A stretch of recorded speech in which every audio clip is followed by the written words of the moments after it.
कांग्रेस की अगुवाई में देश की आवाज बनने से लेकर कई प्रस्तावों को स्वीकार करवाने, बंगाल विभाजन को रद्द करवाने जैसी बड़ी सफलताओं ने आजादी के आंदोलन को नई दिशा दी हुई थी। देश का लगभग हर बड़ा आंदोलनकारी कांग्रेस के मंच से जुड़कर आजादी की आवाज बुलंद कर रहा था।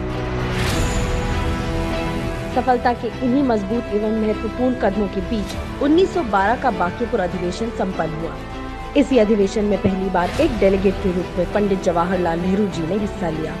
1913 का कराची अधिवेशन भारत में सद्भाव और एकता के लिहाज से काफी महत्वपूर्ण साबित हुआ। बंगाल विभाजन की साजिश के बीच दोनों समुदाय ये समझ चुके थे कि देश का शत्रु एक ही है और वो ब्रिटिश हुकूमत है।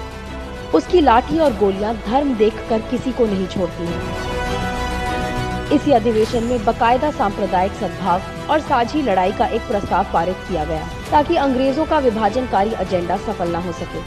1914 के मद्रास अधिवेशन में 866 डेलीगेट्स ने हिस्सा लिया। आजादी की लड़ाई के साथ साथ कांग्रेस का विस्तार व्यापक होता जा रहा था। कांग्रेस और देश आजादी की प्रभावशाली लड़ाई लड़ रहे थे। ये जनता और कांग्रेस की ताकत ही थी कि मद्रास के गवर्नर तक को इस अधिवेशन में हिस्सा लेना पड़ा। ये भारतीय जन आंदोलन की मजबूती थी।